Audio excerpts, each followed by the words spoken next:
aim to be in the top 10% in 7 to 8 years.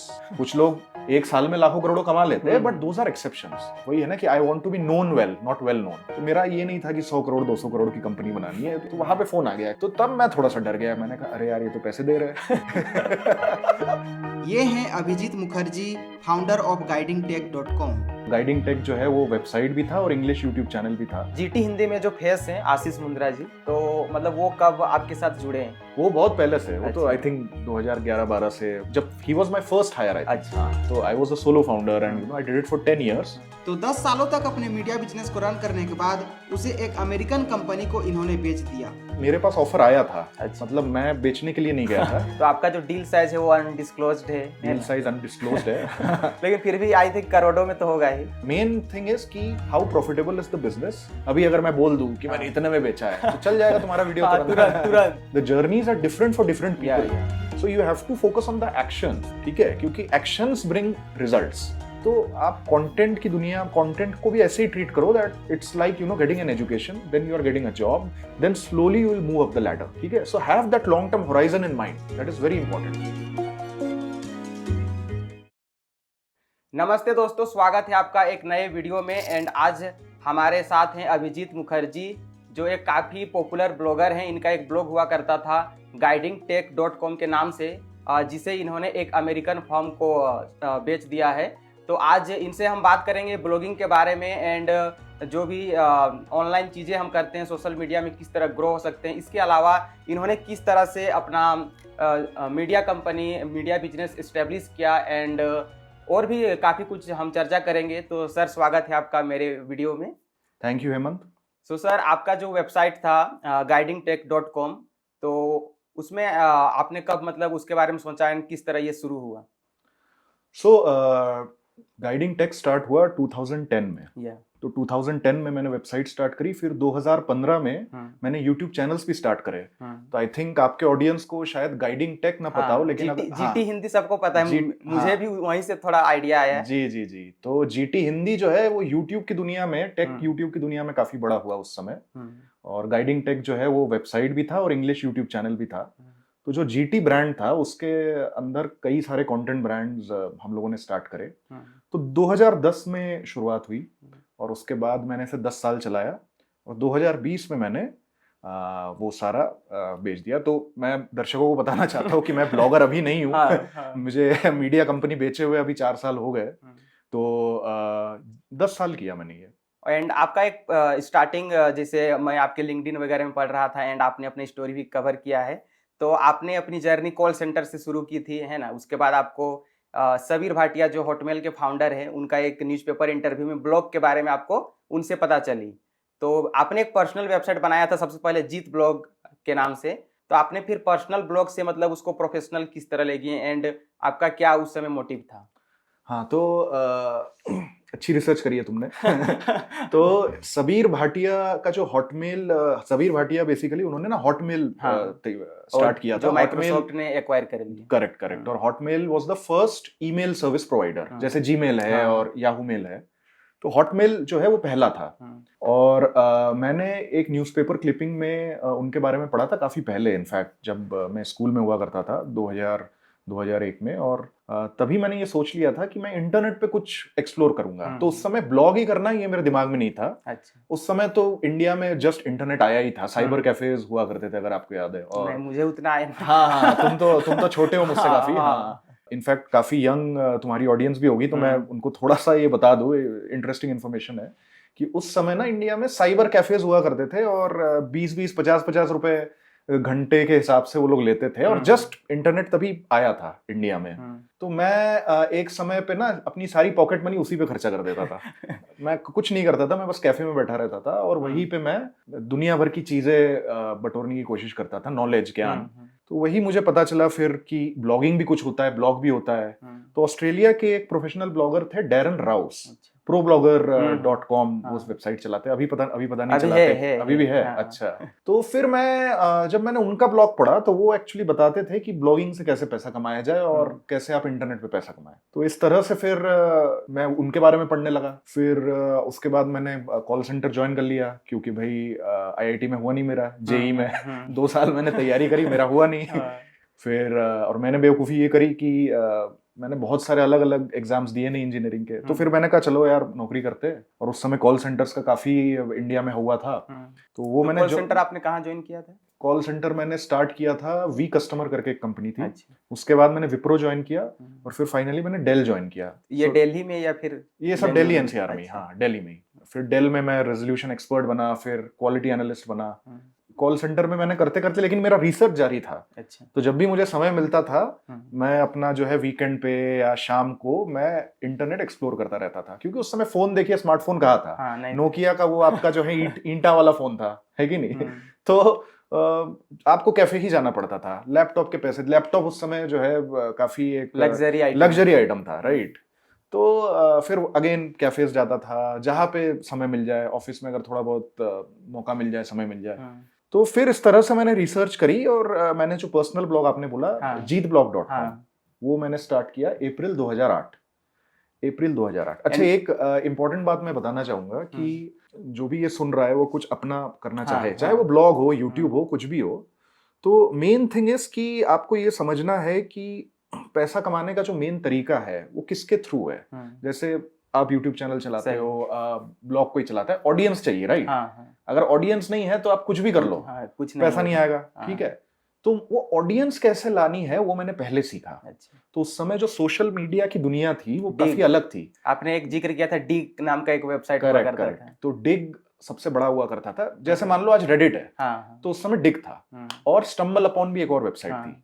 तो इन दोनों पे मैंने काफी रिसर्च करी और मैं वहां पे पावर यूजर बन गया।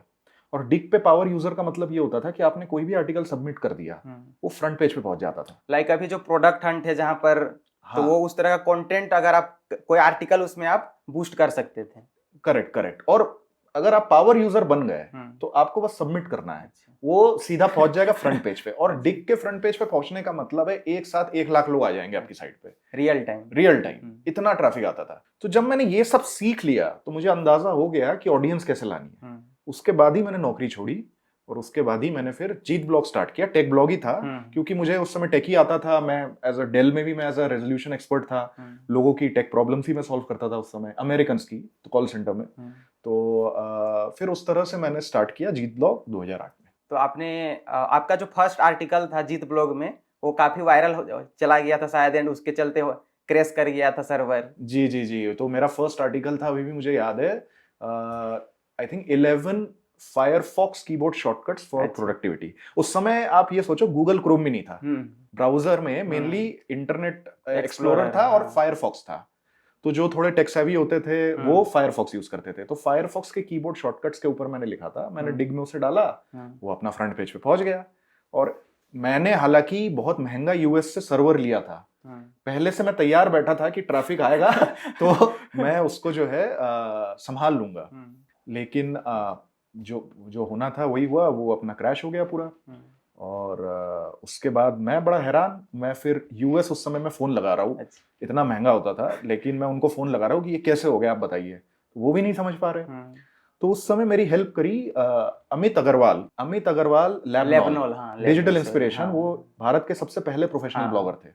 तो उनसे मेरा जो है वार्तालाप होता था चैट पे। तो उन्होंने मेरी बड़ी मदद करी। तो उन्होंने कहा कि यार देखो, कोई वर्डप्रेस प्लगइन होगा जो गड़बड़ कर रहा है, तुम सारे प्लगइन ऑफ करो, फिर एक एक करके ऑन करो। ये चीज अभी भी होता है, मेरा भी एक ब्लॉग है, उसमें भी कभी कभी प्लगइन का इशू आ जाता है। अच्छा, हाँ, तो वो वर्डप्रेस तो वही है अभी भी।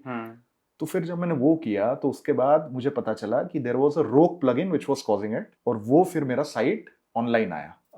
और ऑलरेडी गूगल एडसेंस का मेरा अप्रूवल था ही, तो वो पहले आर्टिकल से ही काफी ट्रैफिक आया और काफी अच्छा भी लगा। हालांकि काफी दिन नहीं, काफी घंटे डाउन था site, but finally Amit ji की मदद से, उनके सजेशन से साइट ऑनलाइन वापस आ गई। तो इस तरह से जीत ब्लॉग चला, 2 महीने तक जीत ब्लॉग चला।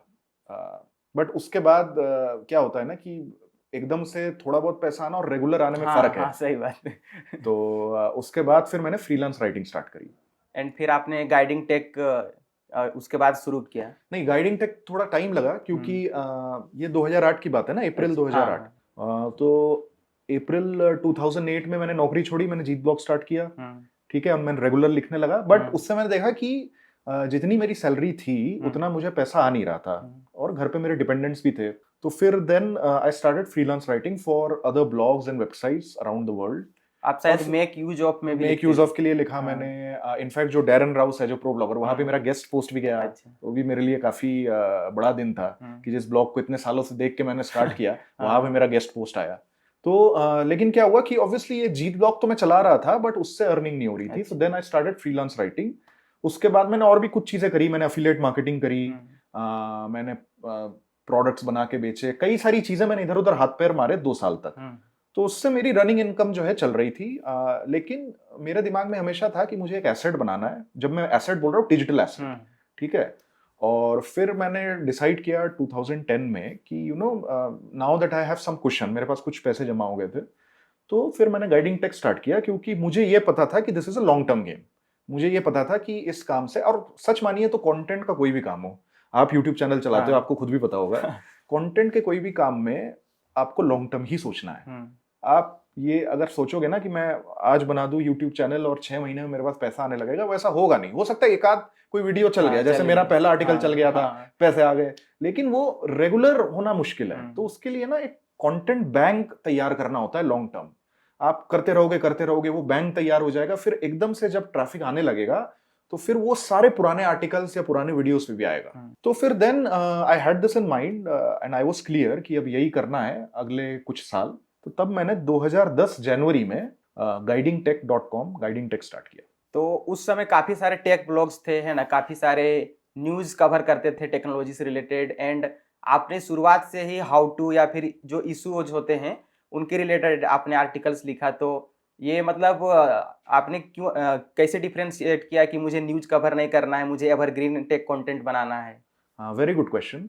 सो इसमें देखिए क्या है कि ये तो बिल्कुल बात सही है कि बहुत सारे टेक ब्लॉग ऑलरेडी थे एंड उनमें से कई अभी खत्म हो चुके हैं, डेड हो चुके हैं, लेकिन आप मतलब ये काफी दिनों तक सस्टेन किए ना, अभी भी वेबसाइट चल रही है। करेक्ट। तो एक तो ये था कि क्या होता है ना कि जहाँ पे डिमांड हो वहां पे काम करना आसान है कि नहीं। जैसे दिल्ली का मान लीजिए चांदनी चौक है, साड़ी की दुकानें हैं, तो कितनी साड़ी की दुकान है, 200 साड़ी की, 400 साड़ी की दुकान, चावड़ी बाजार है, सारा आपको वहां पे कार्ड्स की दुकान है, ग्रीटिंग कार्ड्स की दुकान और वो सब है। तो क्या होता है कि ना जब डिमांड जहां पे है वहां पे नया काम शुरू करना आसान है, ठीक है। Feeding demand is easier than creating demand. तो tech was already in demand, ठीक है। और इनफैक्ट उसके बाद भी देखिए आगे आने वाले सालों में भी यूट्यूब में भी MKBHD से लेके इंडिया में भी कितने आए, तो वो डिमांड में था तब भी। तो मैंने कहा ऐसा ही काम करना चाहिए जहां पे ऑलरेडी डिमांड है। दूसरी बात है कि मैं न्यूज इसलिए नहीं करना चाहता था क्योंकि मैं थोड़ा सा ना बारीकी से चीज करना पसंद करता हूँ, और न्यूज ढंग से करने के लिए कई सारी चीजें होती है जो लोग टीम थोड़ा ज्यादा चाहिए। टीम की जरूरत नहीं है, आपको पता भी होना चाहिए कि काम कैसे होना चाहिए। क्योंकि कई सारे लोग जो न्यूज कवर करते हैं या इवन कंटेंट करते हैं, उनको कई चीजें पता नहीं होती कि क्या लिखना चाहिए क्या नहीं लिखना चाहिए, कैसे वेरीफाई करे सोर्सेस, राइट। तो जो जर्नलिज्म है वो जर्नलिज्म का पार्ट हो जाता है जर्नलिज्म का, और ये सिर्फ कंटेंट राइटिंग का पार्ट हो गया। तो एक तो है कि मैं इसलिए भी नहीं करना चाहता था। दूसरा जो है मैं थोड़ा सा ना बाय नेचर लेड बैक हूँ, मैं थोड़ा सा लेजी हूँ। तो न्यूज में ना मारामारी बहुत है कि भाई रात को कोई ब्रेकिंग न्यूज आ गई, आपको उस समय लिखना है, दिन में लिखना है। तो मैंने कहा यार ये मेरे से होगा नहीं। मैं हूँ कंसिस्टेंसी वाला आदमी कि मैं सुबह से शाम तक मैं काम कर लूँ रेगुलर, और उसके बाद मैं अपना जो भी करना है करूँ। तो फिर मैंने देखा कि यार न्यूज करके फायदा नहीं है, अपना जो आता है। और I always wanted to write, तो you know I have always been a writer, और मैं थोड़ा अच्छे से लिखने में विश्वास रखता हूँ। जैसे अभी मैं लिंक्डइन पे भी लिख रहा हूँ, तो लिंक्डइन पे भी मैं काफी दिमाग लड़ाता हूँ कि यार कैसे मैं इसको लिखूं जिससे कि जो पढ़े उसको ऐसा ना लगे कि उसका टाइम वेस्ट हो गया, राइट। तो I always focused on providing value to the audience. तो इसीलिए मैंने कहा कि यार मैं हाउ टूज एवरग्रीन्स लिस्ट यही करूंगा, और उसको ढंग से करूंगा, हाई क्वालिटी कंटेंट बनाऊंगा। तो क्वालिटी में मेरा काफी फोकस था, तो इसीलिए मैंने वो राह पकड़ी। तो उस टाइम मतलब हाउ टू से रिलेटेड और वेबसाइट्स थे या फिर नहीं? और भी थे काफी, हाउ टू गीक भी था, मेक यूज ऑफ भी था, नहीं वेबसाइट्स तो थे, ऐसा कुछ नहीं है। लाइफ हैकर में भी हाउ टूज आते ही थे, साइट्स थे। तो फिर ये मतलब स्टार्टिंग में तो आप खुद ही लिखते होंगे सारा कंटेंट? जी। फिर हायरिंग का आपने कब सोचा है, कब लगा कि अब इसको स्केल किया जा सकता है? हायरिंग का मैंने सोचा जब ट्रैफिक आने लगा, और जब कंटेंट बैंक लगभग कितना ट्रैफिक होगा? यार इतना तो मुझे एग्जैक्ट याद नहीं बट मतलब लाख में तो होगा मंथली। हाँ मंथली शायद 1 लाख हो गया होगा रेगुलर। ये नहीं कि एक महीना है अगले महीने नहीं, you know when there is consistency. तो मुझे लगा कि हाँ मतलब जब ट्रैफिक आने लगा, थोड़ा बहुत पैसा आने लगा, तो उसके बाद फिर मैंने सोचा कि you know it's time to grow the business, थोड़ा सा हल्का स्केल किया जाए इसको, क्योंकि पूरा पूरी मेरे ऊपर अगर डिपेंडेंट रहेगा तो वो फिर एग्जैक्टली बिजनेस नहीं है, वो फिर फ्रीलांसिंग ही हो गया एक तरह से। तो मैंने कहा कि अगर इसको बिजनेस करना है तो फिर थोड़ा सा डिपेंडेंसी हटानी पड़ेगी मेरे ऊपर, जिससे अगर मैं कहीं 1 महीना चला गया घूमने या 10 दिन चला गया तो साइट पे कंटेंट आते रहना चाहिए। तो फिर मैंने कहा कि अब मैं हायरिंग शुरू कर सकता हूँ। तो फिर जब आपने इसको सेल किया उस टाइम तक कितने एम्प्लॉइज लगभग होंगे एंड उस समय कितना ट्रैफिक लगभग था 2020 में? तो एम्प्लॉइज का जो ग्रोथ है over the years in 10 years, तो वो मान लो एक एम्प्लॉय से शुरू होके 25-30 तक भी गया, 35 तक भी गया। फिर मैंने बीच में हम लोगों ने न्यूज स्टार्ट भी किया था। अच्छा। तो उस समय काफी हायरिंग कर ली थी और बड़े बड़े ऑर्गेनाइजेशन एनडीटीवी, न्यूज 18 यहाँ से लोग उठा के लाए थे, ठीक है। लेकिन उसके बारे में बात कर सकते हैं, वो चला नहीं। बट उसके बाद फिर मैंने काफी उसको स्केल डाउन भी किया। आई थिंक जब मैंने बेचा था तो फुल टाइम और फ्रीलांस मिला के पता नहीं, मुझे लग रहा है 15-16 या 17 तक होंगे। काफी लीन स्टार्टअप था। लीन स्टार्टअप हमेशा मेरा हमेशा विश्वास ये रहा है कि अननेसेसरी आप ज्यादा लोगों को हायर मत करो, हेडेक मत पालो। आप अगर मेन थिंग इज कि how profitable is the business and also जो लोग उसमें काम कर रहे हैं you know they have a fulfilling life. तो ये मेरा हमेशा से था, क्योंकि आई am not extremely ambitious by nature. तो मेरा ये नहीं था कि 100 करोड़ 200 करोड़ की कंपनी बनानी है, तो उतना मेरे नेचर में नहीं है। क्योंकि मैं थोड़ा सा ना, मैंने बोला ना राइटर था मैं, तो मैं थोड़ा सा आर्टिस्ट टाइप का आदमी हूँ। तो वो फिर जो है ना, चूंकि वो मेरे नेचर में नहीं था, तो हमेशा मेरे दिमाग में ये चलता था कि what is the right way to do business for myself, कि मेरी पर्सनैलिटी से क्या अलाइन करता है। और ये बहुत जरूरी चीज है। देखिए अभी ना आजकल मैं काफी एंटरप्रेन्योर्स के साथ कंसल्टिंग करता हूँ, मैं उनकी कोचिंग करता हूँ, क्रिएटर्स की, उनकी। तो कई सारे ऐसे मैंने लोग देखे हैं जो बात करके मुझे समझ में आता है कि ये बड़ा बिजनेस बनाने के लिए बना है कि नहीं बना है, वो मुझे समझ में आ जाता है। तो फिर कई लोगों को एक्चुअली, कई लोग ये मुझसे पूछते हैं कि सर आपको क्या लगता है, मुझे ऐसे करना चाहिए वैसे करना चाहिए। तो मैं उनको फिर उनके पर्सनैलिटी के हिसाब से मैं उनसे कुछ सवाल पूछता हूँ कि यार क्या करते हो, कैसे करते हो, ऑल दीज थिंग्स। तो जो गो गेटर टाइप का आदमी होता है ना, वो कॉलेज से ही एक उसमें आ जाता है कि वो गो गेटर है। वो हमेशा जो है कई सारी उसने चीजें करी होगी, लीडरशिप रोल्स में रहा होगा, है कि नहीं। तो उसको तो बिल्कुल करना चाहिए बड़ा business, because he will be successful, he will be a Hustler. क्योंकि जो आप बहुत जो बड़े लेवल पे जो बिजनेस है ना, उस पे हसल की जरूरत होती है। हसल का मतलब क्या है कि भाई जैसे भी करके पैसा कमाना है, इसे कहते हैं हसल।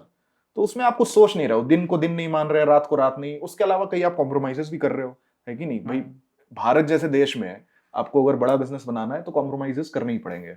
तो मुझे early in the game I understood that I am not built for that kind of a game, right? Because you know we are all playing games in life. Yeah. So what game we have to play, we have to decide that.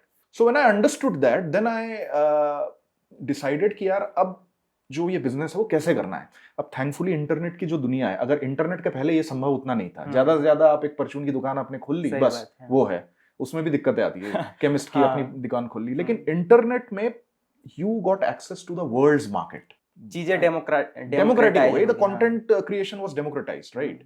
तो फिर मैंने कहा कि यार इसको ना हम एक लीन स्टार्टअप रखेंगे, but we will always focus on growth. ये नहीं कि हम ग्रो नहीं करना चाहेंगे, but how we can grow while keeping the company lean, ठीक है। तो वो हमेशा, तो इसके लिए ना बहुत सारा ऑप्टिमाइजेशन हम लोगों ने कंपनी में किया, जो कि उस समय किसी को पता भी नहीं था, कोई करता भी नहीं था। तो बाद में जब मैं अपने दोस्तों को जो कंपनीज चलाते थे उनको बताता था, तो हैरान हो जाते थे कि यार ये कैसे कर दिया तुमने। जैसे आप मान लो कि एक छोटी सी मीडिया कंपनी में we had multiple project management tools, जिससे कि चीजें जल्दी हो।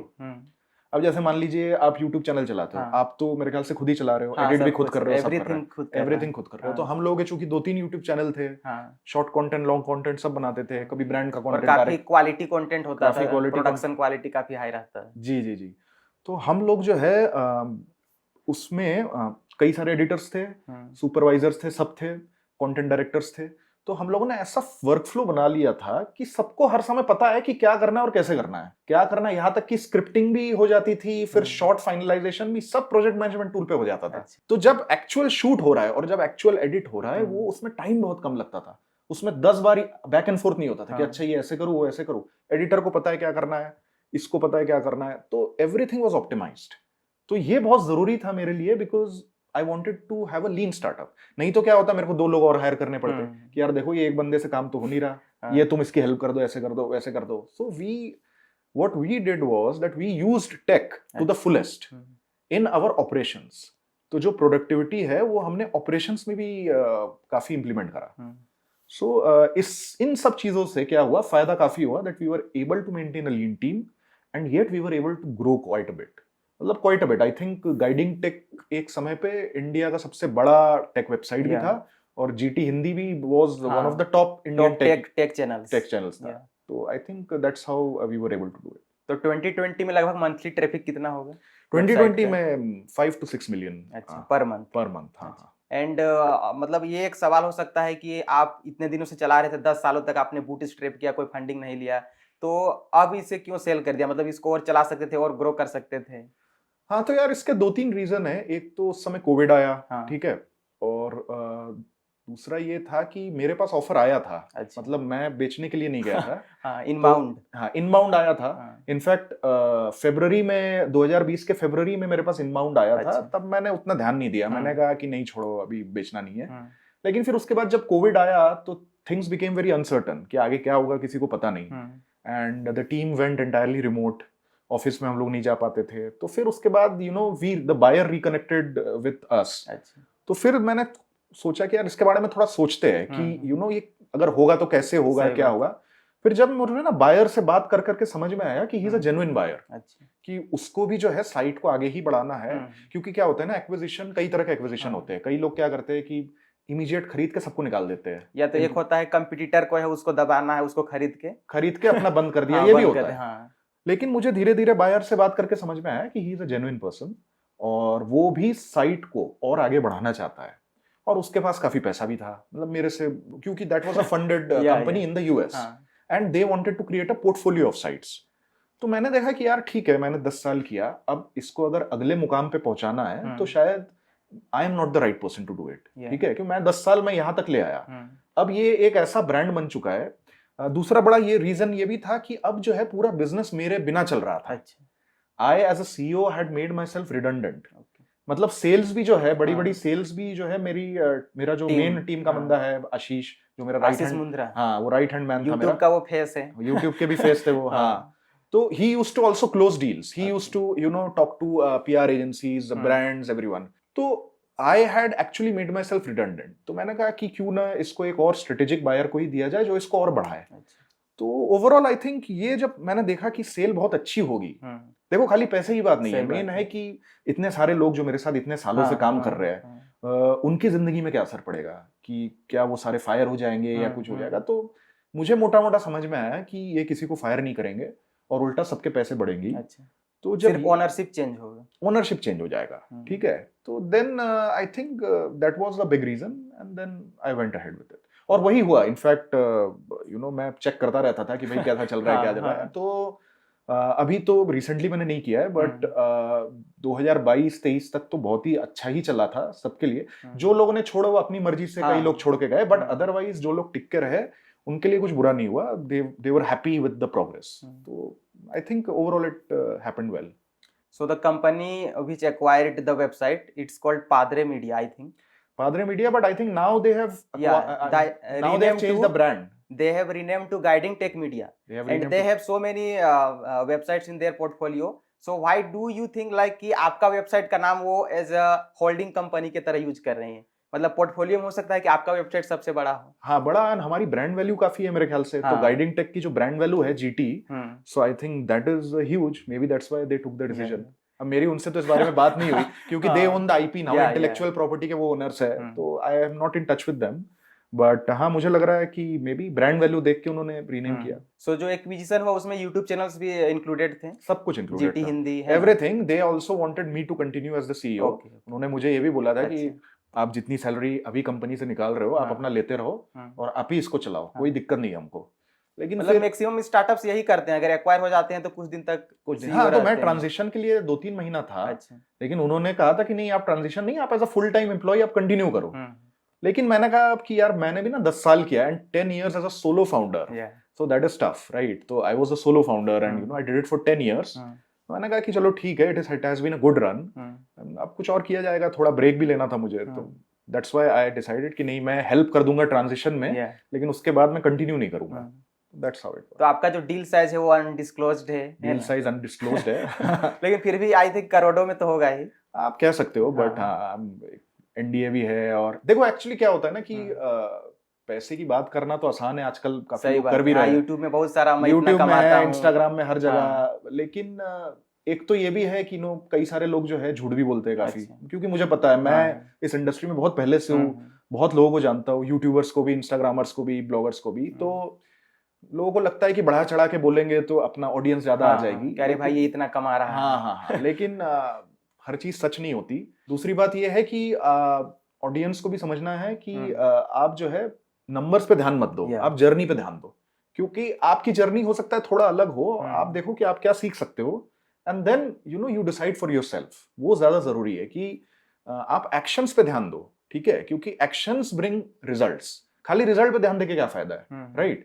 You just focus on the actions of whoever you are watching। जैसे अगर आप किसी यूट्यूबर को देख रहे हो या किसी भी बड़े इंसान के बारे में पढ़ रहे हो, just focus on what they did, don't focus on कि ये करने से ये हो गया। क्योंकि हो सकता है आप वो करो, आपके लिए वो ना हो, लेकिन फिर आप सोचोगे कि चलो मैं कुछ और करूं। That's when you will learn, right? लेकिन अगर आप खाली रिजल्ट्स पे ध्यान दोगे, अरे यार इतने कमाए उसने ये करके, फिर आपने किया हुआ नहीं, तो आप फिर जो है डिसहार्टेंड हो जाओगे कि यार उसने किया हो गया, मैंने किया क्यों नहीं हुआ। तो भाई यही होता है ना। तो एक्शंस पे ध्यान दो और आंख बंद करके मत सुनो, अपना दिमाग भी लड़ाओ, ठीक है? हर चीज सच नहीं होती, ठीक है?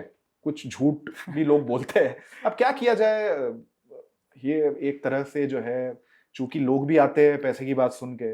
अभी अगर मैं बोल दूं कि मैंने इतने में बेचा है, तो चल जाएगा तुम्हारा वीडियो, तुरंत हिट हो जाएगा। लेकिन उससे ना मैसेज सही नहीं जाएगा। मुझे पर्सनली लगता है उससे मैसेज सही नहीं जाएगा। लोग खाली उस पर फोकस करने लगेंगे। Everything can't be like weighed through money. हाँ नहीं, even if it is weighed through money, the journeys are different for different people. So you have to focus on the actions. भाई गीता में क्या लिखा है? कर्म कर, फल की चिंता मत कर। अब फल की चिंता आप करने लगोगे तो आप कर्म पे ध्यान नहीं दोगे, है कि नहीं? तो मेरा यही है कि आप कर्म पे ध्यान दो। और मैं खुद भी जब लोगों को फॉलो करता हूँ, बायोग्राफीज पढ़ता हूँ, so I am always focusing on the actions, what they did which made them successful। ठीक है ना? the success, the meaning of success can be different for different people। जैसे मैंने बोला ना, मेरे को नहीं बनानी थी 200 करोड़ की कंपनी, मेरे लिए meaning of success was different. तो ये जो 10 साल मैंने बिजनेस चलाया, मैं सच मानो बहुत ऐसा कम समय रहा होगा जब मैंने सारा रात काम किया या 2-2 बजे। मैं ठीक ठाक अपना आराम से ही मैंने मेहनत करी बीच बीच में, लेकिन ऐसा नहीं कि फैमिली लाइफ बिल्कुल खत्म हो गई, ऐसा कुछ नहीं। बहुत अच्छा फैमिली लाइफ भी था, ट्रैवल भी किया। तो जिस तरह से मुझे जिंदगी जीनी थी मैंने वैसे जी, और अपना पैसा भी कमाया। और पैसे से ज्यादा बढ़ के चीज है कि ब्रांड बनाया, क्वालिटी पे ध्यान दिया, जिससे कि लोगों को वैल्यू मिला। सही बात। तो ये भी एक बहुत जरूरी चीज है। तो I think this is how I look at things, and this is the reason why I don't like to focus on numbers.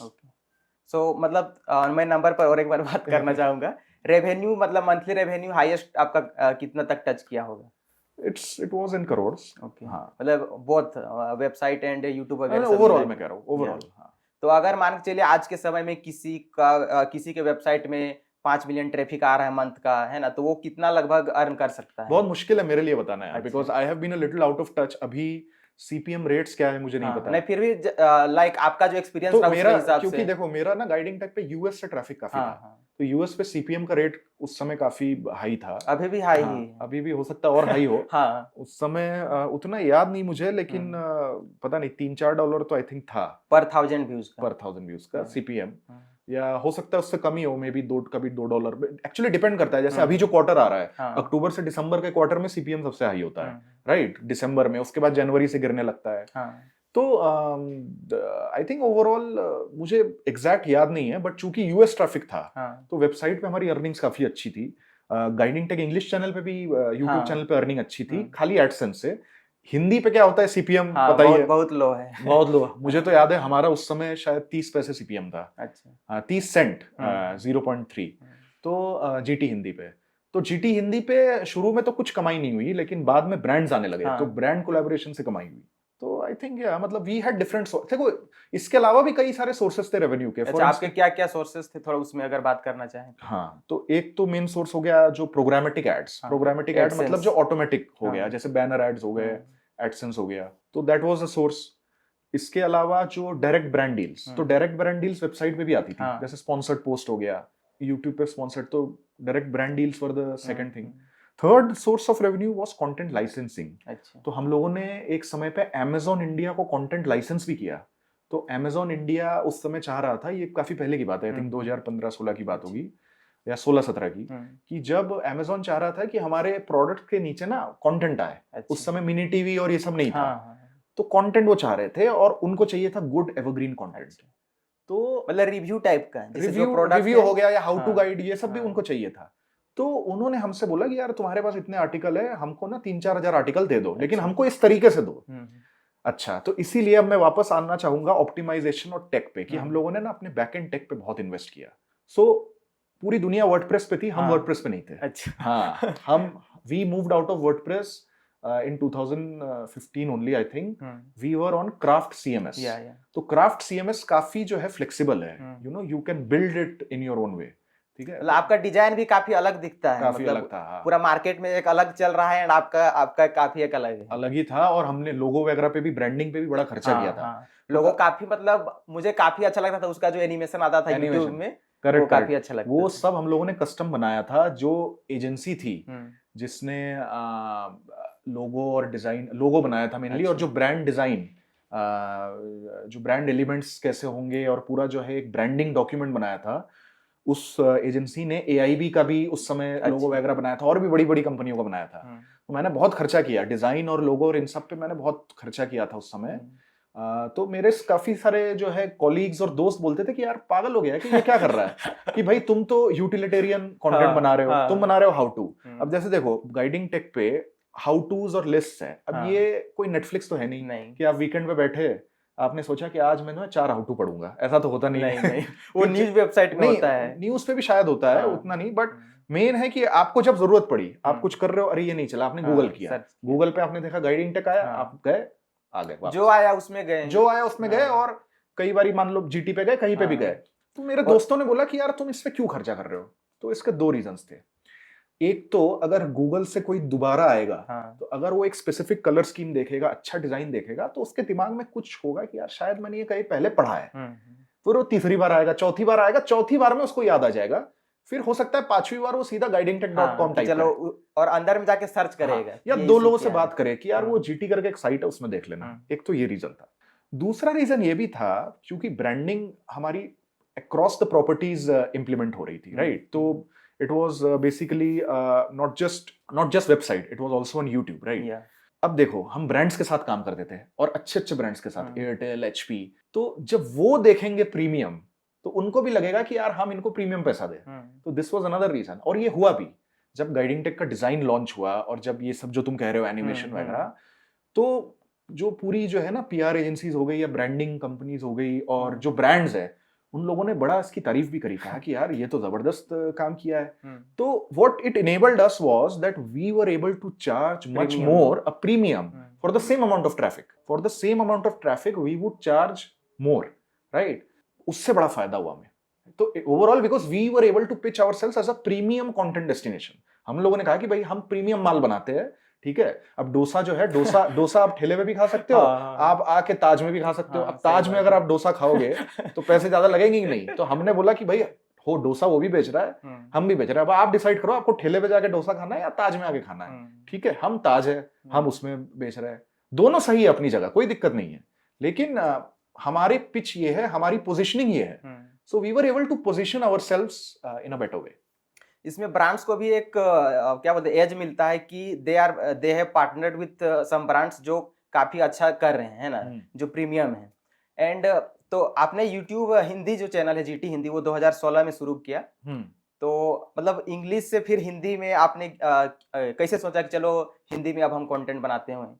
हाँ, तो basically what initially happened was कि वी स्टार्टेड विद इंग्लिश, ठीक है, क्योंकि हमारी website English में थी। तो इंग्लिश में जब हमने शुरू किया, फिर हमने देखा कि हिंदी भी धीरे धीरे चल रहा है, तो हमने हिंदी उसी चैनल पे डाल दिया। तो we are doing Hindi and English एक ही चैनल पे। चैनल। हाँ।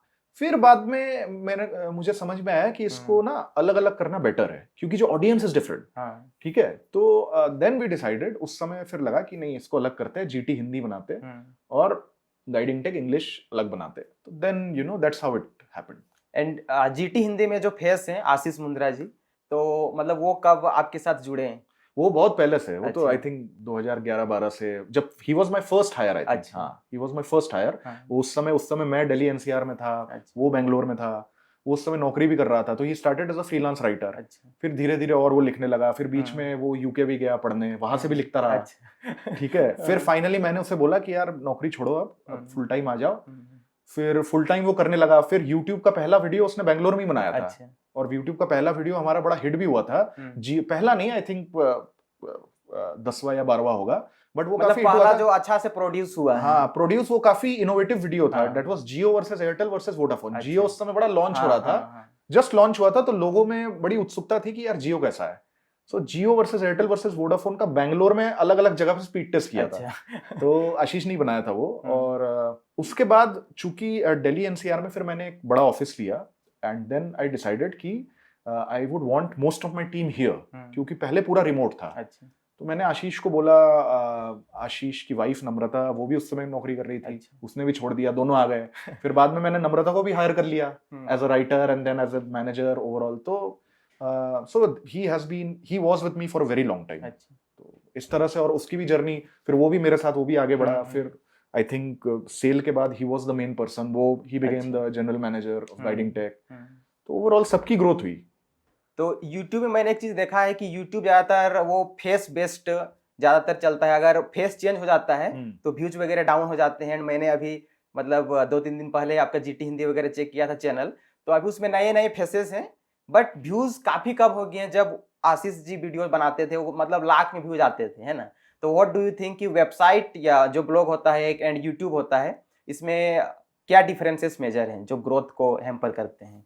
यार देखो, अभी क्या हो रहा है बताना मुश्किल है, अच्छा। बिकॉज आई एम नॉट अभी वो मेरा मतलब इमोशनल कनेक्ट तो है, but it's not my business anymore. तो अभी कैसे ये लोग काम कर रहे हैं, क्या कर रहे हैं, मैं तो नहीं, मैं ये पूछ 3-4 रहा था साल कि से जो तो मैंने देखा नहीं। फेस बेस्ड है ओवरऑल जो क्वेश्चन। देखो, फेस बेस्ड का ये मैं बात बोलना चाहूंगा कि जब मैंने स्टार्ट किया था तो मेरा फेस था, फिर आशीष का फेस आया, फिर हम दोनों मिलके करते थे। मिलके भी हमने काफी वीडियोस करे हैं। अगर आप गाइडिंग टेक पे शुरुआती वीडियोस देखे तो आप दोनों के मैंने कुछ ब्लूपर्स वगैरह देखे। ब्लूपर्स वगैरह, हाँ, तो उस समय बड़े काफी एक्सपेरिमेंट्स किए थे हमने। लेकिन फिर मैंने डिसाइड किया, जो कि शायद भारत में उस समय किसी ने नहीं किया था, मेरे दोस्तों में तो एटलीस्ट किसी ने नहीं किया, कि मैंने डिसाइड किया कि मैं फेस नहीं रहूंगा, जिससे कि मैं बिजनेस बढ़ाने पे फोकस कर पाऊं। तो ये थोड़ा सा ये भी है कि अपना ईगो कम करना होता है इंसान को, इसके कि भाई दूसरा को हम आगे कर रहे हैं। तो इवेंट्स में तो हम लोग कभी जाते थे तो बच्चे आ जाते थे आशीष का सेल्फी लेने के लिए। आपको कोई नहीं पहचानता, मेरे को नहीं, और मैं बड़ा खुश था उससे। मैं बड़ा खुश था मुझे, क्योंकि मुझे फर्क नहीं पड़ता था कि मेरा मेन पर्पस था बिजनेस बढ़ाना। ठीक है, तो एंड दिस वर्कड आउट। मैंने कहा कि मैं फेस नहीं रहूंगा, मैं बिजनेस पे ध्यान दूंगा एज अ सीईओ। तो हो सकता है आशीष भी उसने वही ट्राई किया है, और अब पता नहीं एग्जैक्टली क्या हुआ ही नहीं हुआ। But when it comes to growth, देखो कई फैक्टर्स होते हैं। फेस तो एक इंपॉर्टेंट चीज है कि लोगों का एक कनेक्ट हो जाता है, दैट इज वन थिंग। इसके अलावा भी और भी कई फैक्टर्स होते हैं, एल्गोरिथम भी चेंज होता रहता है। तो मतलब एक चीज पे उसको वो करना मुश्किल है, बहुत सारे फैक्टर्स होते हैं। तो यूट्यूब की दुनिया है ना, कंटेंट की दुनिया है, चाहे यूट्यूब बोल लो, चाहे ब्लॉग बोल लो, या कोई भी इंस्टाग्राम रील्स बोल लो, you always have to keep learning. That is the main thing. You always have to keep learning, and because things keep changing, things are dynamic. जो आज चल रहा है हो सकता है 2 साल बाद ना चले। तो ये एक important चीज है।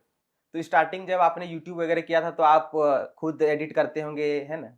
या नहीं, एडिट तो आशीष ही करता था। अच्छा। एडिटिंग मुझे आती नहीं है। मुझे थोड़ी बहुत आती है, मैं कहूंगा। अभी आपने एक अपना खुद का चैनल बनाया हुआ है, उसमें काफी अच्छे मतलब वो सब मैं एडिट करवाता हूँ। अच्छा। तो उसमें 1-2 मैंने कमेंट देखा था कि सर आपका वीडियो कौन एडिट करता है ना? अच्छा।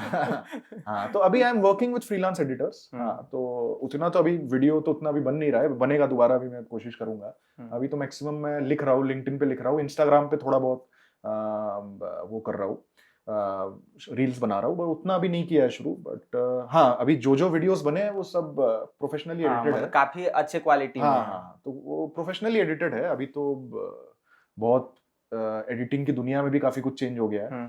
सो या, I mean, I get it edited. तो आपने जब शुरू किया था उस समय काफी सारे चैनल्स भी होंगे, वेबसाइट्स भी होंगे, तो व्हाट डू यू थिंक कि आप की सक्सेस का मतलब कौन कौन सी चीजें हैं जो उसमें मतलब हेल्प की कि आपका जो ब्लॉग है या फिर मीडिया बिजनेस है वो सक्सेसफुल रहा? मुझे लगता है एक तो focus on quality was a big reason, because कोई उस समय क्वालिटी पे उतना ध्यान नहीं दे रहा था। फिर डिजाइन कुछ भी हो गया, कैसे भी कर लिया, कैसे भी लिख दिया, तो लोगों को था ना, लोग खाली वॉल्यूम पे फोकस कर रहे थे कि हर दिन मेरे को 5 पोस्ट डालने हैं, हर दिन मेरे को एक वीडियो बनाना है। So we were the first person कि हम लोगों ने कहा कि हम क्वालिटी पे ज्यादा फोकस करेंगे, क्वांटिटी पे कम। तो वो that was a big reason I think. इसके अलावा लॉन्ग टर्म कंसिस्टेंसी, क्योंकि हमारे भी उतार चढ़ाव हुए है कि नहीं, लेकिन हम कंसिस्टेंट रहे कि यार करते रहना है। बीच में हमने न्यूज़ ट्राई किया था, अच्छा। हम भी थोड़ा जो है बहाव में आ गए थे। हाँ, कि अब एक्सपेंड करते अब हैं। थोड़ा सा और एक्सपैंड करेंगे, तो हमने काफी हायर वगैरह किया, बट वो चला नहीं हमारे लिए, बिकॉज वी रियलाइज्ड कि उस तरह का काम हम करना नहीं पसंद करते। हम जो है क्वालिटी काम और आराम से ऐसा ही करना पसंद करते हैं। So then we went back to what we did best and that worked out well for us. तो वो हमारे लिए उस तरह से काम हुआ। और बाकी ओवरऑल देखो, एक रेगुलर आप मेहनत करो, काम करो अच्छे से, लॉन्ग टर्म व्यू रखो। ये बड़ा जरूरी है कि लॉन्ग टर्म व्यू रखना बहुत जरूरी है। मैं आज के युवा को भी ये बताना चाहता हूँ कि देखो, जल्दीबाजी में थोड़ा बहुत सक्सेस हो सकता है मिल जाए, बट वो ना फिर चले जाने के उसके चांसेस बहुत है। और आप जो है ना, 2-3 लोगों को देख के आप ये मत मानो कि सबका ऐसा होता है। हो सकता है एक्सेप्शन है, ऐसा नहीं है। कुछ लोग एक साल में लाखों करोड़ों कमा लेते हैं, बट दोज आर एक्सेप्शंस, है कि नहीं? वो हजारों लाखों में एक है। तो आप जो है खाली उसको देख के मत चलो, आप लॉन्ग टर्म व्यू रखो। और जिस तरह से आपको इंजीनियरिंग की अगर आप पढ़ाई कर रहे हो, आप 4 साल पढ़ोगे, फिर आप एक नौकरी करोगे, उसमें पैसे कम मिलेंगे, धीरे धीरे बढ़ोगे ना। तो आप कंटेंट की दुनिया, कंटेंट को भी ऐसे ही ट्रीट करो that it's like getting an education, then you are getting a job, then slowly you will move up the ladder. ठीक है? So have that long term horizon in mind, that is very important. ठीक है? So I think that worked for us. So do you think कि आपके website में ज्यादातर US visitors थे इसलिए वो एक्विजिशन तक पहुंचा? हाँ, मुझे लगता है कि यूएस विजिटर्स, चूंकि गाइडिंग टेक की वेबसाइट क्वालिटी थी, यूएस विजिटर्स बहुत थे, तो that was one of the big reasons. So even for VC जो फंडेड कंपनीज होते हैं वो भी एम करते हैं कि एग्जिट हमारा मिल जाए, एक्विजिशन हो जाए। तो आपको क्यों लगता है कि ये एक्विजिशन मतलब क्यों करते हैं? What may be the few reasons? देखो, I mean, there could be many reasons, but the main reason, of course, is that they want to sort of build the business more and then make more money out of it. Generally, जैसे हमारे buyer को ये दिखा कि इस business में बहुत potential है और अभी करंटली वो उस स्केल पे ऑपरेट नहीं कर रहा है और हम उसको स्केल पे ले जा सकते हैं, राइट? तो that's why they came to us and I also agreed with them कि हाँ, मैं उसको उस स्केल पे ले जाना नहीं चाहता हूँ, क्योंकि मेरा वर्किंग स्टाइल अलग है and they had a different style and they wanted to build a portfolio of sites, right? तो आई थिंक उसी लिए मुझे लगता है कि एक्विजिशन करने का मेन रीजन ये है कि आप बिजनेस को कितना बढ़ा सकते हो और उससे आप जो है उसके पोटेंशियल को आप और कितना रियलाइज कर सकते हो। So this is one of the main reasons. No, like for the founder कि वो हो सकता है कि वो मतलब ज्यादा प्रॉफिट नहीं कमा पा रहे हैं, है ना, बस वो वैल्यूएशन बढ़ गया है तो उसको सेल कर ये देते तो यार हैं। देखो, स्टार्टअप की दुनिया में कई सारे खेल खेले जाते हैं और अभी तो और ये खेल तो देखो चलता रहेगा। मतलब काफी केसेस में जेन्युइन है, ऐसा नहीं है, बट काफी केसेस में इसकी टोपी उसके सर है। ये नियम है बेसिकली। देखो, वीसी का मॉडल क्या है, what how does a VC work? VC एक तरह से म्यूचुअल फंड क्या है, म्यूचुअल फंड में तुम पैसा दे रहे हो, फिर वो पूल किया हुआ पैसा मार्केट में लग रहा है। तो वीसी में एक तरह से यही मान लो, फर्क ये है कि वो मार्केट में नहीं लग रहा है, वो स्टार्टअप्स में लग रहा है। और पैसा कौन दे रहा है? पैसा जो है, और जिनके पास बहुत ज्यादा इन्वेस्टमेंट के लिए पैसा है, जो सारा पैसा मार्केट में नहीं लगाना चाहते, वो डाइवर्सिफाई करना चाहते हैं, उनको बोलते हैं एलपीज, लिमिटेड पार्टनर्स, राइट? तो जो एलपीज है वो कहते हैं कि अच्छा ठीक है, ये थोड़ा सा पैसा मैं इस फंड को दे दूं, थोड़ा मैं मार्केट में लगाऊं, थोड़ा रियल एस्टेट में लगाऊं, थोड़ा मैं गोल्ड में लगाऊं। तो this is VC is just one more medium for them to invest. And for VCs, they invest in startups. और भाई उनको जो है एक्सपोनेंशियल रिटर्न चाहिए। अच्छा, चूंकि VC की इतनी बात हो रही है, मैं एक इंटरेस्टिंग चीज बताऊंगा तुम्हें। 2015 में we actually got a term sheet. हमको एक VC से टर्म शीट तक मिल गया था। और तो आपने रीच आउट किया था या फिर वो? एक्चुअली हुआ ये था कि it was a new VC। तो इंडिया के एक बहुत बड़े मीडिया कंपनी, मैं नाम नहीं लूंगा, बट वो भारत के one of the biggest newspapers चलाते हैं, ठीक है? उन्होंने एक यूएस की कंपनी से पार्टनर किया था, ठीक है? उन्होंने एक एक्सीलरेटर बनाया था और उन्होंने कहा था कि हम कंटेंट कंपनीज को फंड करेंगे, मीडिया कंपनीज को फंड करेंगे। तो मुझे बड़ी उत्सुकता हुई कि यार ये तो एक नया टाइप का वीसी आया है। अच्छा, दूसरी बात ये भी है कि जैसे आज हो रहा है, उस समय भी स्टार्टअप की दुनिया में इसने इतने पैसे उठाए, उतने पैसे उठाए, तो मैं भी थोड़ा बहकावे में आ गया। मैंने कहा कि अरे यार ये सारे उठा रहे हैं, फिर न्यूज में भी आ जाएगा कि भाई फलाना आया है ना। हाँ, वो सब तो अलग चीज है, बट मेनली मैंने कहा कि चलो देखते हैं। तो मैंने अप्लाई कर दिया और 4 5 6 सब राउंड हुए मेरे, इंटरव्यू और ये वो। तो मुझे उतनी उम्मीद नहीं थी, लेकिन फिर मैं लद्दाख गया हुआ था 10 दिन के लिए, तो वहां पे फोन आ गया कि आपको टर्म शीट ईमेल कर दें। तो तब मैं थोड़ा सा डर गया, मैंने कहा अरे यार ये तो पैसे दे रहे हैं। तो then I realized that I have to be serious about it, whether I have to take the money और नॉट। तो मैंने काफी इंट्रोस्पेक्ट किया, लोगों से बात करी, तो मुझे समझ में आया कि I shouldn't take the money, because ये एक रॉकेट शिप नहीं है।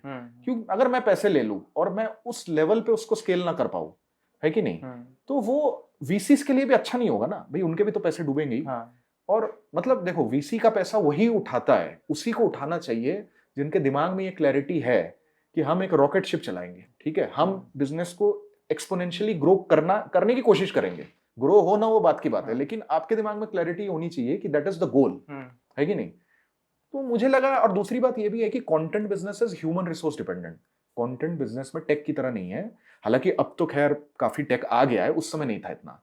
तो it is human resource dependent. तो और वीसीज को ना ह्यूमन रिसोर्स डिपेंडेंट ज्यादा पसंद नहीं है, क्योंकि वो ना आप जितना स्केल करोगे आपको कॉस्ट भी उतने बढ़ेंगे, बहुत मुश्किल होता है, और हायरिंग करना होगा, और आपको पैसे फंड्स रेस करते जाना है। तो then I decided that I didn't want to play the game and I said no. और काफी बवाल हुआ था उसके बाद, मतलब वीसी फंड ने बोला था कि यार तुमने टर्म शीट कैसे मना कर दिया, ऐसा थोड़ी होता है, गलत कर रहे हो ये वो। तो काफी बैक एंड फोर्थ हुआ हमारा। मैंने डिसाइड किया कि नहीं, देखिए क्या है ना कि मैं भी अब क्लियर नहीं हूँ, और ये आपके लिए भी सही नहीं होगा कि मैं विदाउट क्लैरिटी आपसे पैसा उठा लूँ, तो ये आपके लिए कैसे सही होगा, लेकिन आई एम नॉट वेरी क्लियर। तो फिर फाइनली ठीक है, उन्होंने बोला कोई बात नहीं। पास्ट में बहुत सारे मीडिया कंपनीज फंड उठा चुके हैं एंड मतलब मैक्सिमम फेल ही हो चुके हैं, मतलब वो एक्विजिशन के, आपने जो बोला इसकी टोपी उसके सर। तो व्हाई डू यू थिंक कि मतलब जो मीडिया बिजनेस है वो वीसी स्केलेबल बिजनेस नहीं है? नहीं, media business definitely is it's a very difficult business, and the model of VCs जो मैंने बोला ना कि एक जो रॉकेट शिप वाला मॉडल है, वो टेक में that is easier to achieve, क्योंकि जो है टेक को स्केल करना इजी है, कंटेंट को स्केल करना मुश्किल है, क्योंकि उसमें आपको लोगों की जरूरत होती है और क्वालिटी पीपल की जरूरत होती है, एंड क्वालिटी पीपल जो है मिलना बहुत मुश्किल है। ये आपको भी पता ही होगा कि वेरी जो है दुनिया भर में क्वालिटी पे फोकस करने वाले बहुत कम लोग हैं। तो इसीलिए for VCs, for the traditional VCs ऐसा नहीं है, बहुत एंजल इन्वेस्टर है जो लगाते हैं पैसा, there are lot of different kind of investors जिन्होंने कंटेंट कंपनी में लगाया है पैसा। तो हो सकता है उनके विचार अलग होंगे, हो सकता है उनके गोल्स अलग होंगे, लेकिन जो ट्रेडिशनल वीसी है वो कंटेंट बिजनेस, अब जैसे कई बड़ी कंपनीज है, मान लो वाइस मीडिया, बसफीड, तो सबका उतना फ्यूचर अच्छा नहीं हुआ है, primarily because they raised so much money and in fact they were going, मतलब I still am a big fan of Vice Media. जिस तरह का कंटेंट उन्होंने बनाया, मुझे नहीं लगता दुनिया में किसी ने भी बनाया, but I think they raised so much money कि उन्होंने एक तरह से अपने बिजनेस को बर्बाद कर दिया। अगर वो सस्टेनेबली चला, फोकस नहीं चला गया उन्होंने, मतलब वही है कि बहुत ज्यादा हायर कर लिया, बहुत ज्यादा किया, भाई उससे उतना प्रॉफिट तो नहीं आ रहा ना भाई। तो आपको धीरे धीरे बढ़ाना होता है मीडिया कंपनी को, और धीरे धीरे जो है वीसी धीरे धीरे बढ़ाना वो वीसी के एंड गोल में नहीं है। उनको एक स्पेसिफिक रिटर्न चाहिए, उनको 6 साल 7 साल में एक स्पेसिफिक रिटर्न चाहिए होता है कंपनी से, और media companies are not a very good bet for them. तो क्योंकि बिजनेस मॉडल ही अलग है। तो आपने जैसे शेयर किया कि जब एक्विजिशन का ऑफर आया तो आपने सोचा कि करना चाहिए या नहीं करना चाहिए, है ना। तो इसमें इंट्रिकेसीज क्या होता है, क्या प्रोसेस होता है एक्विजिशन एंड मर्जर में? अरे बाप रे, खतरनाक। इसके ऊपर तो मुझे लगता है मुझे लगता है कभी-कभी कि किताब में लिख दूं। अच्छा। इनफैक्ट आप विश्वास नहीं मानोगे, मैं अभी 1 साल पहले मैं एक ऐसे ही हैंग आउट कर रहा था कुछ लोगों के साथ, तो उसमें ना कुछ बड़े बड़े CFOs वगैरह भी थे स्टार्टअप्स के, अच्छे स्टार्टअप्स के, और सारे मतलब IIM अहमदाबाद और कोई अपना जो है बाहर से भी पढ़ के आया है, वॉर्टन स्कूल MBA वगैरह करके आया है। तो उनसे मैं शेयर कर रहा था कि एक्विजिशन ऐसे हुआ और ये हुआ, तो बड़े हैरान हो गए थे कि कहते यार ये तो बिजनेस स्कूल में भी नहीं सिखाते हैं। ये तो हमको वहां पे भी नहीं पता। तब आपको हार्वर्ड जाना चाहिए गेस्ट लेक्चर के लिए। नहीं, वहां पे अलग बात है, बट कि जब आप कर रहे हो तब आपको इंट्रिकेसीज पता चलती है। तो I actually had a law firm, I hired a law firm, I hired a accountancy firm. आपने शायद केपीएमजी के साथ केपीएमजी के साथ किया था, लॉ फर्म भी शार्दुल अमरचंद था। तो बड़े बड़े जो भारत के सबसे बड़े फर्म्स है उनको मैंने हायर किया था कि भाई काम कायदे से होना चाहिए, कुछ गड़बड़ नहीं होना चाहिए, और उन्होंने काफी हेल्प करी, नो डाउट। बट उसके अलावा भी there were a lot of intricacies because this was a cross border transaction, cross border. In fact मुझे नहीं लगता, I may be wrong, but इस तरह से मीडिया कंपनी का पूरा एक्विजिशन इंडिया के बहुत कम क्या नहीं हुआ है, मुझे लग रहा है। इंडिया के अंदर हुआ है, but I think guiding Tech is the only acquisition where a US company has completely acquired an Indian media company और अ कंटेंट कंपनी। वो इन्वेस्ट करते हैं, कुछ पार्ट ले लेते हैं। हाँ, बट ये टोटल एक्विजिशन मैंने तो सुना नहीं है, हो सकता है हुआ हो, मुझे मैंने भी नहीं सुना अभी तक। तो उसमें बहुत सारी इंट्रिकेसीज थी यार, क्रॉस बॉर्डर ट्रांजैक्शन था, तो इट वाज क्वाइट क्रेजी। मतलब जो 6 महीना जो पूरा डील का जो प्रोसेस था उसमें तो मतलब रातों की नींद हराम थी मेरी। तो इट वाज लाइक बहुत सारी इंट्रिकेसीज थी, डॉक्यूमेंटेशन अलग हो गया, डील नेगोशिएशन अलग हो गया, इसके अलावा ट्रांजैक्शन कब होगा, कैसे होगा। फिर एक जो है इसमें जो एडी बैंक का रोल बहुत होता है। एडी बैंक मतलब आपका जो मेन बैंक जो पैसा लेगा, तो उसमें भी ना हर बैंक के अपने अलग नियम कानून होते हैं कि कुछ बैंक कह देते नहीं नहीं ऐसे करो वैसे करो, और एडी बैंक जो कह रहा है आपको उस हिसाब से चलना पड़ेगा। बिकॉज क्या होता है कि अगर मतलब ऐसे भी कई केसेस हुए हैं जहाँ पे वहां से ना यूएस से पैसा आ गया, ठीक है, बैंक में आ गया, बट इंडियन बैंक रिलीज नहीं कर रहा आपके लिए, एक्सचेंज में दिक्कत कर रहे हैं। नहीं, बैंक में आ गया पैसा, लेकिन वो बैंक आपको नहीं दे रहा, क्योंकि वो कह रहा है कि यार ये डॉक्यूमेंट नहीं है, वो मंगवाओ, ये मंगवाओ। तो ऐसे कई केसेस हुए उस समय। चूंकि मैं बहुत सारे बड़े बड़े एंटरप्रेन्योर से भी बात कर रहा था जिन्होंने स्टार्टअप्स बना के बेचा है एंड यू नो इस तरह से, तो ऐसे भी कई केस हुए जहाँ पे एक एंटरप्रेन्योर को 1-1.5 साल तक पूरा पैसा नहीं मिला। सोचिए, मतलब इस तरह से भी। तो मैं हमेशा मेरा ये चल रहा था कि यार पैसा फंसना नहीं चाहिए। तो मैंने फिर बहुत बैक एंड फोर्थ किया, दिमाग लगाया। मैंने सबसे ईमेल में लिखित में लिया। मैंने बैंक के जो फीमा जो फॉरेक्स हेड है, नेशनल फॉरेक्स हेड, उससे मैंने लिखित में लिया कि भाई कोई दिक्कत तो नहीं है, पैसा आना चाहिए। तो उसने लिखित में मुझे दिया जब।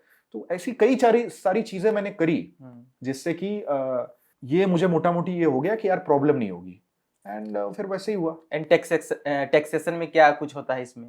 टैक्सेशन में कैपिटल गेन्स टैक्स लगता है।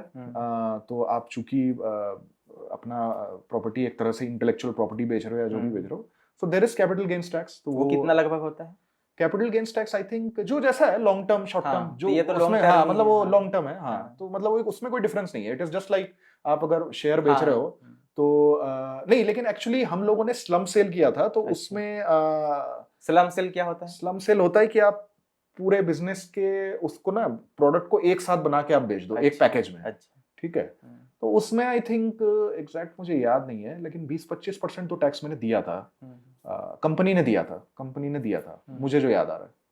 तो अगर मान के चले कोई कंपनी 100 रुपीज में बिक रही है, तो ओवरऑल जो टैक्सेशन है एंड बाकी जो कंसल्टेंसी वगैरह है, उसमें लगभग कितना खर्च हो जाता है 100 रुपीज में से? 25-30 रुपए तो हो ही जाएगा। 25-30 रुपए हो जाएगा। और उसके बाद अगर आप कंपनी से पैसा निकालना चाहो तो आपको भी देना पड़ेगा, चाहे आप एज सैलरी ले रहे हो या इनकम टैक्स जो होता है। तो मतलब ये मान के चलो कि जितने में बेचा उसका मोटा मोटी 40 से 50% भारत सरकार को मैंने दिया है। तो अब तो मतलब ये सोचो कि इनफैक्ट जब सब कुछ हो गया तो कई सारे दोस्त मेरे हैरान थे कि यार एक दिन में इतना टैक्स सरकार को मतलब it was a huge number.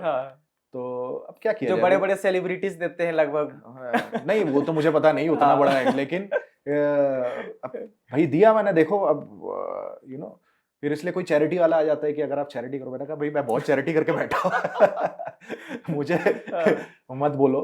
Anyway, jokes apart, but हाँ, ये taxation is there and you know as they say that you know you can escape everything in life except for death and taxes. So there is no escape. And actually मैंने अपना business हमेशा run भी काफी cleanly किया था, क्योंकि मेरे business में कैश का कोई कंपोनेंट नहीं था ज्यादा। शुरू से ही it was very transparent. AdSense से पैसा आ रहा है, बैंक में आ रहा है, मतलब there was just no way, and I didn't want to do it as well. मेरा I have always focused on peace of mind. मेरा है कि मैं 2 पैसे ज्यादा दे दूंगा, मेरा माइंड पीस होना चाहिए। मेरे को नहीं चाहिए कल को कि कोई आके बोले ये नहीं किया वो नहीं किया। मैं अपने सीएस को भी हमेशा बोला है और सबको मैं ये बोलता हूँ कि यार ठीक है, जो टैक्स देना पड़ रहा है दो, लेकिन पीस ऑफ माइंड जरूरी है मेरे लिए। मतलब आई डोंट वांट एनी माथापच्ची बाद में। तो इसीलिए मैंने एक्विजिशन प्रोसेस में भी मैंने इंश्योर किया कि from taxation, from legalities, everything it should be like very clean, transparent, जितना हमारी तरफ से हो सके। आरबीआई का नियम हो गया, सरकार का नियम हो गया, कंप्लायंस हो गया, टैक्सेशन हो गया, सब तरफ से it has to be clean. तो सर एक ब्लॉग एंड एक पब्लिकेशन में मतलब क्या डिफरेंस आपको लगता है कि होता है, एंड दोनों का बिजनेस मॉडल अलग होता ही होगा? एक ब्लॉग में सिर्फ कोई नहीं, ब्लॉग ऐसा चला नहीं है। रहा आई थिंक अब तो lines have been blurred. Hmm. पहले बहुत शुरू में ब्लॉग जो होता था, blog used to be like एक बंदा कर रहा है, एक इंसान जो है अपना पर्सनल ब्लॉग चला रहा है, but eventually blog started becoming publications, तो they also had a team just like guiding tech was. तो आई थिंक उसमें फिर उसके बाद कुछ फर्क नहीं रह गया। मतलब जो बसफीड अगर मान लो कर रहा है, वो भी सारे राइटर्स लिख रहे हैं, हमारे भी सारे राइटर्स लिख रहे थे, तो फिर उसके बाद business model is the same. अब वो डिपेंड करता है कि आपने कितने बड़े ब्रांड से कितनी बड़ी डील स्ट्राइक करी and all that. But do you think कि जो अगर हम हाउ टू कंटेंट लिख रहे हैं या फिर जो लिस्टिंग कंटेंट लिख रहे हैं, तो उसमें कंटेंट नॉर्मल कंटेंट राइटर्स भी चल जाएंगे, but if you are doing publication news वगैरह तो उसमें जर्नलिज्म सो ऑब्वियसली सी नहीं, जैसे ऐसे भी कई ब्लॉग्स है जो न्यूज लिखते हैं, तो उसमें भी देखो स्टैंडर्ड का फर्क तो रहेगा। हाँ, मतलब क्वालिटी, मतलब अगर जर्नलिस्टिक वाले राइटर्स आ रहे हैं तो उसमें थोड़ा अलग उसमें हाँ, रहता वो है। डिपेंड करता है कि वो ब्लॉग या जो पब्लिकेशन है वो what kind of standards it wants to maintain. अगर वो हमेशा से उस तरह से, भाई उसका जो फाउंडर है अगर उनको पता है कि इस तरह से करना चाहिए, so they will hire the right people, तो उस तरह से पब्लिकेशन बन जाएगा। तो I think it depends on who is running it, how they want to run it, तो उस पे डिपेंड करता है। लेकिन अभी मतलब हैरानी की बात है कि जब मैं बड़ा हो रहा था तो पैसे की बात करना, इस तरह से बढ़ चढ़ के बात करना माना जाता था कि यार ये सही चीज नहीं है। हाँ। देखो दो चीज है, पैसे के बारे में बात करना और नहीं करना। हाँ। एक तो मुझे लगता है कि for financial literacy, personal finance education, it is important. Personal finance अलग हो गया, एक होता है कि अपना कि चलो मैं इतना कमा रहा हूं देखो, है ना। मतलब एक मुझे लगता है कि अगर आप एजुकेशन के तरीके से कर रहे हो, तो उसको करने का तरीका है, आप उससे स्टार्ट मत करो। आप पहले जर्नी बताओ, सब कुछ बताओ, फिर आप बताओ कि इससे इतनी कमाई होती है। आप उस चीज पे फोकस नहीं कर रहे हो, है कि नहीं? तो एक वो तरीका हो गया बात करने का, और एक तरीका हो गया कि आप उसी से स्टार्ट कर रहे हो, उसी की बात कर रहे हो, नंबर से इन्फ्लुएंस कर रहे हो, नंबर से ही आप इन्फ्लुएंस कर रहे हो। तो if you are not influencing by numbers, right, so then you are, I think you are on the right। ठीक है कि भाई आप you are using that as a valuable information as part of your story, but if you are just focusing on that, if you are trying to influence by numbers, then I think that is a disservice you are doing to especially the young people, जिनके मतलब जो है जिन्होंने दुनिया ज्यादा देखी नहीं है, वो जो 14-15 साल को वो देख के उसकी आंखें चकाचौंध हो जाती है, उसको लगता है कि अरे सारे ऐसे ही करते हैं।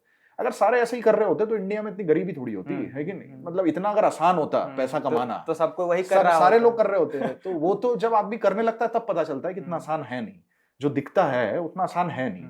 और इसीलिए जो है, क्या काम करना है, कितने लंबे समय के लिए करना है, आपकी स्ट्रेटेजी क्या होनी चाहिए। अगर आपको इमीडिएट पैसा चाहिए तो आप ऐसा काम पकड़ो जिसमें बहुत श्योर शॉट इमीडिएट पैसा आ रहा है, जैसे नौकरी हो गई, राइट।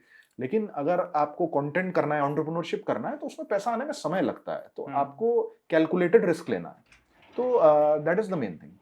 तो सर अभी आप क्या कर रहे हैं, एंड अभी आपके एंडेवर्स फ्यूचर में क्या होने वाले, क्या मतलब आपका थॉट प्रोसेस क्या है फ्यूचर के? अभी यार generally I am focusing more on the ideas of entrepreneurship, how to be your own boss. जैसा कि मैंने बोला कि मैं नए फाउंडर्स को जो अभी स्टार्ट कर रहे हैं या जो सोच रहे हैं कुछ स्टार्ट करने का, उनके साथ भी मेरी बातचीत चलती है, कोचिंग करता हूँ, हेल्प करता हूँ उनकी। इसके अलावा मैं राइटिंग पे काफ़ी फोकस कर रहा हूँ, तो मैं लिंक्डइन पे लिख रहा हूँ, न्यूज़लेटर है मेरा। इसके अलावा मैं, हो सकता है मैं किताब भी लिखूँ। तो इन सब चीज़ों पे, हाँ थैंक यू। तो इन सब चीज़ों पे भी मेरा फोकस है। इंस्टाग्राम रील भी मैं ट्राई कर रहा हूँ, थोड़ा बहुत मैं देख रहा हूँ, एक्सपेरिमेंटेशन कर रहा हूँ। तो मोस्टली आई वांट टू, अभी जैसे मैंने 10 साल मेरा हो गया, मैं नेक्स्ट 10 साल मुझे क्या करना है, और किस तरह से मैं ऐसा काम करूं जो मैं लंबा कर पाऊं, है कि नहीं? एकदम से कोई कर रहा है तो मैं उसमें कूद जाऊं, मैं वो नहीं करना चाहता। तो I am just still trying to see. तो राइटिंग इज समथिंग कि मैं लिखना हमेशा से मुझे काफी पसंद रहा है, तो that is something I want to do continuously. अब लेकिन अब वीडियो का जमाना इतना तगड़ा आ गया है कि वीडियो में भी घुसना पड़ ही रहा है। तो देन आई हैव टू सी कि अब मैं अगर रील्स करूं तो कैसे करूं, तो उसमें भी एक्सपेरिमेंटेशन काफी चल रहा है।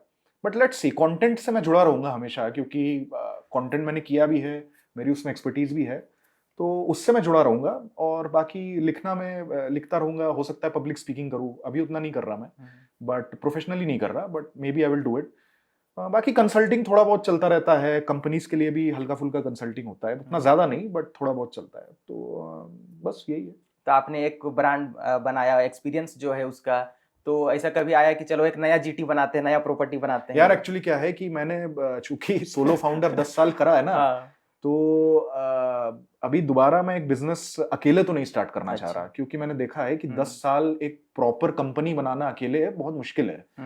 तो अब अगर मैं कोई नया बिजनेस करूंगा तो मैं 2-3 लोगों के साथ करूंगा, अच्छा। You know, if I find को फाउंडर्स। और अभी वैसा इतनी इमीडिएट मेरी इच्छा नहीं है, मेरी बेटी अभी छोटी है, अच्छा। तो थोड़ा जब बेटी भी बड़ी हो जाएगी, जब उसको मेरी उतनी जरूरत नहीं होगी, अभी मैं उसके साथ भी अभी टाइम फैमिली टाइम थोड़ा ज्यादा फैमिली टाइम चाहिए। ज्यादा है, तो मे बी यू नो 2-3 साल बाद अगर कुछ आइडियाज आए और कुछ लोग अगर साथ आए मिलके, तब करेंगे बिजनेस। बट अभी मैं इंडिविजुअल ब्रांडिंग पे ज्यादा फोकस कर रहा हूँ, मैं इंडिविजुअल एक्शंस पे ज्यादा फोकस कर रहा हूँ, है कि नहीं? तो क्योंकि देखो क्या हुआ ना, 10 साल मैंने अपना पर्सनल ब्रांड नहीं बनाया, मैंने खाली बिजनेस पे फोकस किया, है कि नहीं? तो अभी मैं सोच रहा हूँ कि यार थोड़ा बहुत पर्सनल ब्रांड भी मैं बना लूँ, क्योंकि मेरे जैसे ऐसा बहुत लोग हैं जिन्होंने यू नो पीठ पीछे काफी काम किया है, बहुत कुछ किया, लोगों को पता नहीं है। तो मैं उनसे भी बोलता हूँ कि यार अब तुम भी जो है जैसे बहुत सारे जो ब्लॉगर्स यूट्यूब में फेमस हैं, बट आप फेमस नहीं है यूट्यूब में, है ना? तो वही चीज है। नहीं, एक तरह से फेमस ना होना भी अच्छा है, मुझे सबके प्रोज एंड कॉन्स होते हैं अपने। मतलब वही है ना कि I want to be known well, not well known, तो वही है। ये काफी अच्छा थॉट है, well known and known well. So मेरा हमेशा I want to be known well, ठीक है? तो let's see how it goes. Writing is a good medium for that, to you know put my thoughts on paper, and Instagram पे भी मैं करूंगा, let's see. तो सर आप content से काफी सालों से जुड़े हुए हैं एंड आपने चीजों को चेंज होते हुए देखा है, ट्रेंड्स किस तरह बदल रहे हैं। सो फ्यूचर जो यंगस्टर्स हैं जो आजकल कंटेंट में काफी आना चाहते हैं, तो उनके लिए आपका क्या एडवाइस रहेगा? मेरा एडवाइस ये रहेगा कि आप ऐसा कंटेंट बनाएं जो आपको पसंद हो, जिसके बारे में आप पढ़ना पसंद करते हो। आप अपनी YouTube की हिस्ट्री देखिए पिछले 4 महीने की, आप उसमें फिर कैटेगराइज करिए कि कौन कौन से वीडियोस आपने देखे, किस तरह के हैं, है कि नहीं? पर्सनल फाइनेंस का देखा है तो उसको एक स्प्रेडशीट बना के लिंक डाल के टाइटल डाल के चलो। तो ऐसे आप 6-7 महीने का करिए, उससे आपको एक पैटर्न समझ में आ जाएगा कि किस तरह का कंटेंट आप देखना पसंद करते हो, जिसमें आपका इंटरेस्ट है, और फिर आप उसमें बना सकते हो। क्योंकि एक तो इंटरेस्ट होना जरूरी है, दूसरा है अगर आपकी ऑलरेडी किसी चीज में एक्सपर्टीज है, अगर आपने कुछ किया है कई साल, जैसे एंटरप्रेन्योरशिप के बारे में मैं बात कर सकता हूँ, क्योंकि जैसे बहुत सारे लोग किसी जॉब में 10-15 साल से तो उसमें मान लो सॉफ्टवेयर डेवलपमेंट के बारे में बात कर दी, तो उसमें क्रेडिबिलिटी होती है कि नहीं? तो आप उसके बारे में भी बात कर सकते हो। Main thing is be consistent and you no don't go all in immediately unless you have a question. अगर आपके पास 3-4 साल का पैसा है तब आप शुरू करो फुल टाइम, अगर नहीं है तो आप साइड में करो, डेली आप रात को 1 घंटा 2 घंटा कुछ भी, और एक प्लेटफॉर्म से स्टार्ट करो, चाहे इंस्टाग्राम हो, लिंक्डइन हो, यूट्यूब हो, कोई भी हो। Start with one platform and just keep doing it without thinking about the results. आप करते रहो, और करते रहने का मतलब ये नहीं कि एक ही तरीके से करते रहना है, उसमें अगर नहीं चल रहा है तो उसमें उसमें चेंजेस करो, वॉच टाइम देखो, हर चीज देखो, उसमें चेंजेस करते रहो, एक्सपेरिमेंट करो, सीखते रहो, है कि नहीं? लेकिन लॉन्ग टर्म करो, एंड यू नो देन मतलब there is no reason why it wouldn't work if you are consistent. क्योंकि चक्कर क्या होता है कंटेंट में, आप देखोगे ना, 1 साल 2 साल, फिर तीसरे साल से लोग हटना शुरू हो जाते हैं, उसके बाद चौथे साल में 50% लोग गायब, नए आ गए, फिर 5वें साल में 70% गायब, 30% बचे, 6वें साल में और 10% गायब। तो अगर आप 6-7 साल टिक गए तो you will be part of that 10%, right? तो वो 10% पैसा ना कमाए, ऐसा हो ही नहीं सकता, right? Because you would have known so much by then, you would have experimented, self growth काफी ज्यादा सेल्फ ग्रोथ हो जाएगी, कई सारी चीजें, तो you would know that you know how to earn money, and maybe you are earning money in a way that nobody else is doing. जैसे अभी आपने एक एग्जांपल दिया, तो that is the thing. Have an open mind, be consistent, keep doing it for the long term, take calculated risks. देखो, you have to take risk, but take calculated risks, and you know, aim to be in the top 10% in 7 to 8 years, and that will only happen if you are consistent and you keep growing and learning, you keep doing things in a new way, and no matter what, you keep putting out content consistently, क्योंकि जो content bank बन जाता है ना भाई, जिसने 7 साल अगर consistent किया है, तो उसका जो content bank होगा, तो अगर जो डेप्थ होगा वो नए वाले में नहीं होगा, तो फिर उसको बीट करना बहुत मुश्किल है कि नहीं? So that is the thing. And should they be influenced by money, जो दिखाते हैं YouTube में कि get influenced by money in the right way. Just think about it as part of the process, not as the main thing. पैसा बहुत जरूरी है। देखो, मैं कभी नहीं बोलूंगा कि पैसे के बारे में मत सोचो, मैं खुद सोचता रहता हूँ। मैंने कमा लिया पैसा, लेकिन फिर भी मैं पैसे के बारे में सोचता ही हूँ। बहुत जरूरी है पैसा। भारत जैसे देश में आपको तो पैसे कमाने पे बिल्कुल फोकस करना चाहिए, आप बिल्कुल करो, ठीक है?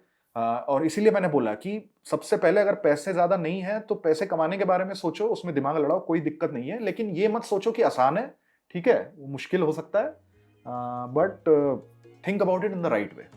सो sir thank you for your time, काफ़ी अच्छा लगा बात करके। सो आपका कैसा एक्सपीरियंस रहा? बहुत अच्छा लगा हेमंत तुमसे बात करके, very good questions I would say, and you know all the best to you for your YouTube channel, hopefully you will grow well, thank you. So sir thank you once again. So दोस्तों ये था Abhijit sir के साथ podcast. I hope कि यह video आपको अच्छी लगी होगी, एंड जो भी हमने डिस्कशन किया ब्लॉगिंग के बारे में, डिजिटल कंटेंट के बारे में, मीडिया कंपनीज के बारे में, आपके लिए हेल्पफुल रहा होगा ये सारा डिस्कशन। तो अगर आपको यह वीडियो अच्छी लगी हो तो आप इसे लाइक करें, और हो सके तो इसे अपने फ्रेंड्स के साथ जरूर शेयर करें ताकि उन्हें भी इसके बारे में पता चल सके। एंड अंत में मैं बस आपसे यही कहूँगा, खुश रहिए, मस्त रहिए, तंदुरुस्त रहिए और हमेशा काम में व्यस्त रहिए। Thank you for watching.